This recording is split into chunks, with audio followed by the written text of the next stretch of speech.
You've been put in charge of Best Architectural Project. Someone tells me 18 roughly candidates in total, and that's all the way from Hong Kong through mainland China. So not just great in number, but really great in diversity. Did you see that in the actual makeup of the projects you had? Oh, absolutely. It was actually a really difficult task to make any types of choice. And it wasn't just location, it was also scale. I mean, there were some projects which were enormous in scale, vast in terms of sort of urban infrastructure, and other ones which were sort of more like academic studies and much smaller in scale. And so it was very difficult for me to try and balance scale versus quality and also location, of course.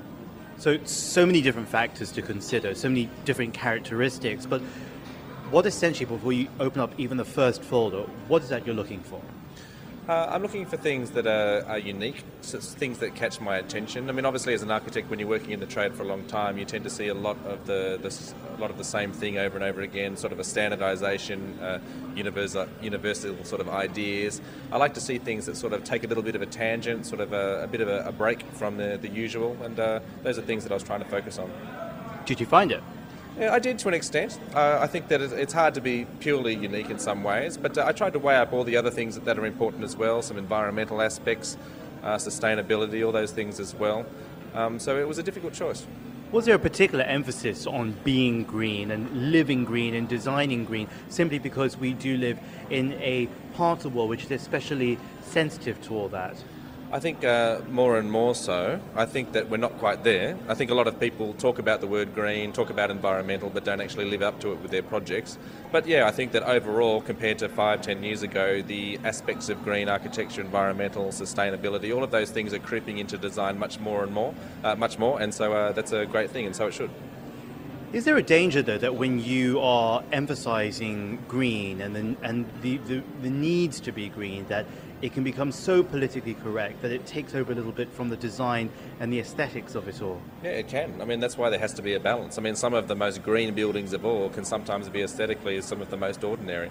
So the real challenge for an architect is to try and get a beautiful aesthetic and marry it with very strong environmental principles. It's an extremely difficult thing to do, and that's what students and architects alike are sort of trying to focus on.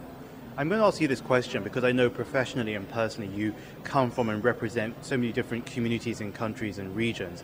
When you look at the entries which came from Hong Kong and mainland China, if you were to compare it with their counterparts, say for example in the Pacific or in Europe or in North America, where does the standard roughly measure up to? Oh, I think the standard is on par, absolutely. I mean, I think that any reference to Asian architecture or Chinese architecture, Hong Kong or mainland, as being substandard, I think is poor in terms of judgment. I think that the works that I saw were high in quality and could easily have been comparable to other countries around the world, no problem. Funny thing is that you're put in charge of judging Best Architectural Prize.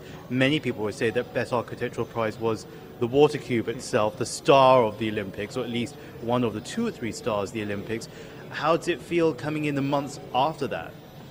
No, obviously, myself and my company are really proud of the building. It was a wonderful journey for us to be on. But that building, it's funny because a lot of people consider that building finished, but it's not finished. We still have a lot of work inside that building to be done because we're changing from the Olympic mode now to the post-Olympic mode. So we can't actually say it's finished maybe for another 1.5 years or 2 years from now.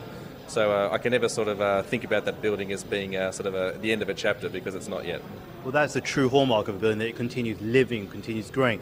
I remember we spoke before the Olympics and you told me that this space is going to be transformed into a recreational centre, and so it's now seeing the second phase of that life.